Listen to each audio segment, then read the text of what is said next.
Hi hello నమస్తే. రేపు budget session పెట్టబోతున్నారు. రేపు అసెంబ్లీ సెషన్స్ స్టార్ట్ అవబోతున్నాయి. Budget sessions.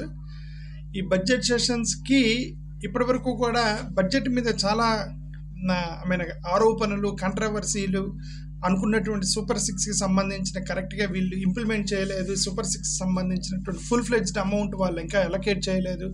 స్కీమ్స్ ఇంకా కూడా వాళ్ళు ఐ మీన్ ఇంకా ఆ ఎగ్జిక్యూషన్లోకి తీసుకెళ్లేదు అనేటువంటి చాలా ఆరోపణల మధ్య రేపు బడ్జెట్ సెషన్లో వాళ్ళు ఏం పెట్టబోతున్నారు బడ్జెట్కి అనే దాని మీద మనం చూద్దాం. రేపు బడ్జెట్లో వాళ్ళు ఏం మాట్లాడతారు, దేనికోసం అలొకేట్ చేస్తారు, దేనికి ప్రయారిటీ ఇస్తారు, ఇంకా డెవలప్మెంట్ అని చెప్పేసి పేద ప్రజలను నెగ్లెక్ట్ చేస్తారా, లేదంటే ఇంకా మరి డెవలప్మెంట్ వైపుగా పరిగెడతారా అనేది మనం చూడాలి. ఓకే, పోనీ ఆ డెవలప్మెంట్ వరకు అయినా సరే నిజాయితీగా డెవలప్మెంట్ వైపుకు వెళ్తే పర్లేదు. డెవలప్మెంట్ పేరుతోటి స్కీముల్ని ఎత్తేయడానికి అలాంటివి ఏమైనా చేస్తారేమో అనేది రేపు బడ్జెట్లో మనం బయట చూద్దాము.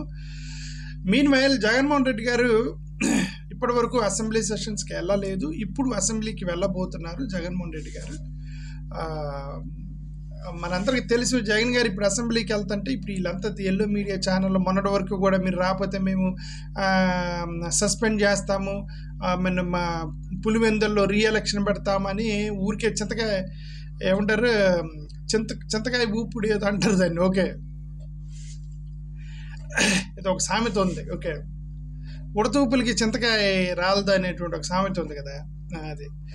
ఓకే, జగన్మోహన్ రెడ్డి గారు నిన్ను సస్పెండ్ చేస్తాము, రీఎలక్షన్ పెడతాము అంత సీన్ ఏం లేదు. ఆయన పెట్టాలంటే ఆయనకి ఇంకా రెండు సంవత్సరాలు, ఇంకో సంవత్సరం టైం ఉంది జగన్ గారికి. ఆయన మళ్ళీ నెక్స్ట్ ఎప్పుడో సెషన్స్కి వెళ్తారు. ఒకవేళ రీఎలక్షన్ పెట్టినా మళ్ళీ జగన్ గారే గెలుస్తారు. దానికి భయపడేటువంటి సిచ్యువేషన్ అయితే కాదు జగన్మోహన్ రెడ్డి గారిది. బట్ ఏంటంటే జగన్మోహన్ రెడ్డి గారిలో మార్పు వచ్చింది. ఆయనలో క్లియర్ కట్ ఒక మార్పు అయితే కనిపిస్తుంది. ఏంటి అని అంటే ఆయన ఇప్పుడు ప్రజల్లోకి వెళ్తున్నారు. ఐ మీన్ కార్యకర్తలతో మాట్లాడుతున్నారు, డిఫరెంట్ ప్లేసెస్కి వెళ్తున్నారు. ప్లేసెస్కి వెళ్ళి ఆయన కార్యకర్తలతో ఆయన చేయాల్సిన పని అంతా ఆయన చేస్తున్నారు జగన్మోహన్ రెడ్డి గారు. ఓకే, బట్ ఇలాంటి టైంలో పొద్దున అసెంబ్లీకి వెళ్ళి మాట్లాడితే ఇంకా మైలేజ్, ఇప్పుడు ఎందుకంటే జగన్మోహన్ రెడ్డి గారికి మైలేజ్ వచ్చింది. ప్రజల్లో ఒక పాజిటివ్ వేవ్స్ వచ్చాయి. ఈ పాజిటివ్ వేవ్స్ వచ్చినప్పుడు ఈ టైంలో జగన్మోహన్ రెడ్డి గారు అసెంబ్లీకి వెళ్ళి అక్కడ మాట్లాడితే మంచిదని ఆలోచన ఆయనకు వచ్చి ఉండవచ్చు. ఓకే, అందుకే సుబ్బారెడ్డి గారు కూడా ప్రెస్ మీట్ పెట్టినప్పుడు సుబ్బారెడ్డి గారు ఏమన్నారంటే ఏది భయపడి తోక ముడిచిపోవటం కాదు, ఆయన ప్రజా సమస్యల మీద మాట్లాడదామని అసెంబ్లీకి వెళ్తున్నారని క్లారిటీ ఇచ్చారు కదా సుబ్బారెడ్డి గారు. అంటే అర్థం ఏంటంటే ఆయన ఏదో ఊరికి అటెండెన్స్ చేసుకోవడానికి కాదు, కంపల్సరీగా బడ్జెట్కి సంబంధించిన దాన్ని ఏదో కొన్ని సమస్యలు లేవనెత్తడానికి వెళ్తున్నారు. మరి వాళ్ళు ఆనెస్ట్గా ఈయనకి అవకాశం ఇస్తే, మాట్లాడడానికి అవకాశం ఇస్తే జగన్మోహన్ రెడ్డి గారు అది చేయగలుగుతారు. మరి అక్కడ 10 మందే ఉన్నారు కదా అని చెప్పేసి ఆ రోజు మళ్ళీ ఆయన అవమానించడానికి, ఇప్పుడు అది ఏంటంటే వీళ్ళు 10-11 మంది ఉన్నారు, వాళ్ళు 150 మంది ఉన్నారు. గతంలో చంద్రబాబు నాయుడు గారిని ఐ మీన్ ఏమంటారు అవమానించారనేటువంటి భావంతో ఇప్పుడు ఈయన్ని అవమానించి జగన్మోహన్ రెడ్డి గారిని ఇక్కడ ఎక్కిరించి గొడవ చేశారనుకోండి, అది బయట వాళ్ళు ప్రభుత్వం ఒకటి గుర్తుపెట్టుకోవాలి. లోపలందు 11 మంది ఎమ్మెల్యేలే, లోపలందు 11 మంది ఎమ్మెల్యేలే, బయట ఉన్నటువంటి వాళ్ళు 2.5 కోట్ల మంది అభిమానులు ఉన్నారు జగన్మోహన్ రెడ్డి గారికి. అది కొద్దిగా సెన్సిబుల్గా వాళ్ళు ఆలోచిస్తే అలాంటి పొరపాటు చేయరని నేను అనుకున్నాను. జగన్ గారిని అవమానించడం కానీ ఆయన్ని పొరపాటు చేయరని నేను అనుకుంటున్నా. ఎందుకంటే ఇప్పుడు అది చంద్రబాబు నాయుడు గారిని అవమానించేటువంటి ఒక ఇష్యూ మీద ఆయన మళ్ళీ అధికారంలోకి వచ్చాడు. ఇప్పుడు జగన్మోహన్ రెడ్డి గారు అధికారంలోకి ఈజీగా వచ్చేస్తారు. ఇప్పుడు మీరు కనుక ఏమాత్రం మిస్హ్యాండ్లింగ్ చేశారంటే ఆయన టీడీపీ వాళ్ళు చేయరని నేనైతే భావిస్తున్నాను. ఆయన్ని మర్యాదగానే మరి ఐ మీన్ గౌరవం ఇచ్చి ఆయన ప్రజల కోసం ఏం మాట్లాడతారో ఆయనకు ఒక టైం ఇచ్చి మీరు మాట్లాడండి అని చెప్పేసి, సరే అపోజిషన్ నాయకుడు ఎట్లా మీరు ఇవ్వలేదు, ఒక ఎమ్మెల్యే అనుకోండి, లీడర్ అనుకోండి, సరే ఆ లీడర్కి అవమానం ఇవ్వాలి. మీరు ఇవ్వలేదు అనుకోండి, ఆయన సంతకం పెట్టేసి వచ్చి బయట అలాగూ ప్రెస్ మీట్ పెడతాడు.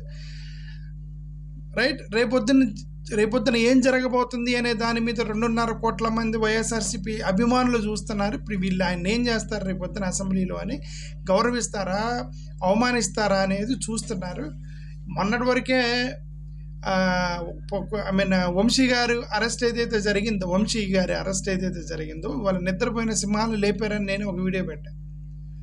చాలామంది ధైర్యంగా బయటకు వచ్చేసి మాట్లాడారు. ఇప్పుడు వైఎస్ఆర్సీపీ జగన్మోహన్ రెడ్డి గారు వైపుకి చాలామంది ఉన్నారు. ఇప్పుడు వీళ్ళకి కనుక మిస్హ్యాండ్లింగ్ చేసి మ్యాన్ హ్యాండ్లింగ్ జరగదులేండి, మిస్హ్యాండ్లింగ్ కనుక చేశారనుకోండి అసెంబ్లీలో, జగన్మోహన్ రెడ్డి గారిని మీరే మళ్ళీ నెక్స్ట్ ఎలక్షన్స్కి రెడీలో మీరే తయారు చేస్తున్నారని అర్థం, అంతే. ఓకే, ఇంక ఈ మీడియా స్టేట్మెంట్లు ఇవన్నీ వదిలేండి. నిమ్మల రామానాయుడు గారు అనుకుంటా, ఈయన ఎవరు మినిస్టర్ నిమ్మల రామానాయుడు గారు, ఆయన ఏదో ఎమ్మెల్యే సీట్ని కాపాడుకోవడానికి అసెంబ్లీకి వస్తున్నాడని అదే ప్రెస్ మీట్ పెట్టి చెబుతున్నాడు. ఆయన ఇది జగన్మోహన్ రెడ్డి గారు ఎమ్మెల్యే సీట్ని కాపాడుకోవడానికి వస్తున్నాడు. ఏం చేస్తారు ఆయన రాకపోతే? ఫండమెంటల్గా అడుగుతున్నా, ఏం చేస్తారు ఆయన రాకపోతే?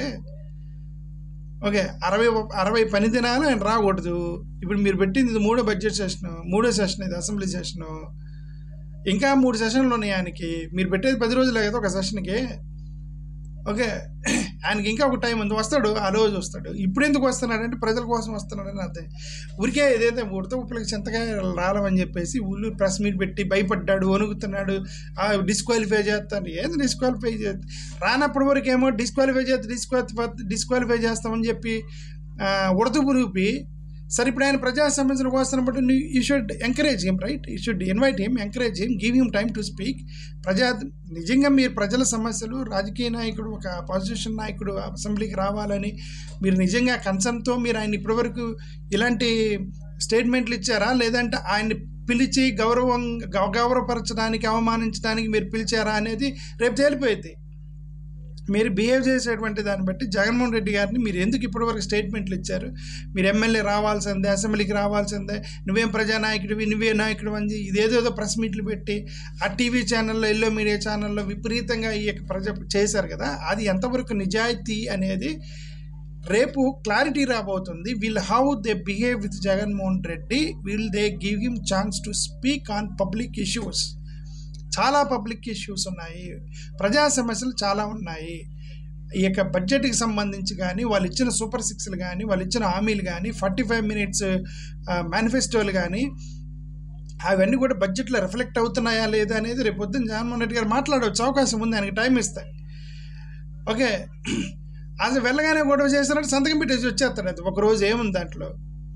అది రేపు జగన్మోహన్ రెడ్డి గారు అక్కడ అసెంబ్లీలో ఎంతకాలం ఉండాలి, ఏం మాట్లాడాలి, ఎంతసేపు మాట్లాడాలి, రేపొద్దున ప్రజా సమస్యల గురించి నిజంగా చర్చించాలా లేదా అనేది ఇప్పుడు జగన్ గారి చేతిలో లేదు. అది వీళ్ళ చేతిలో ఉంది, ప్రభుత్వం చేతిలో ఉంది, లోపల స్పీకర్ చేతిలో ఉంది, డిప్యూటీ స్పీకర్ చేతిలో ఉంది. మీరు కనుక అక్కడికి వెళ్ళి అక్కడ జగన్మోహన్ రెడ్డిని మిస్హ్యాండిలింగ్ చేయకూడదు అని మేమైతే కోరుకుంటున్నాము. అదే ఇంకొకసారి చెప్తున్నాను, అందరూ లోపల 11 మంది అనుకోకండి, బయట 2.5 కోట్ల మంది జనాలు ఉన్నారు జగన్మోహన్ రెడ్డి సపోర్ట్ చేసేవాళ్ళు. ఓకే, ఆ 2.5 కోట్ల మంది జనాలు చూస్తారు కాబట్టి మనం జాగ్రత్తగా ఉందాము. ప్రజలే ఇంపార్టెంట్, జగన్మోహన్ రెడ్డి గారు ఇంపార్టెంట్ కాదు, ప్రజలు ఇంపార్టెంట్. అసెంబ్లీ సెషన్ ఇంపార్టెంట్ కాదు, ప్రజల యొక్క మనసు మన్నన పొందడం అనేది ఇంపార్టెంట్ అని వాళ్ళు అనుకుంటే రేపు పొద్దున్న జగన్మోహన్ రెడ్డి గారు గౌరవిస్తారు, లేదంటే మిస్హ్యాండ్లింగ్ చేస్తారు. చూద్దాం ఏం జరిగిద్దో. Thank you.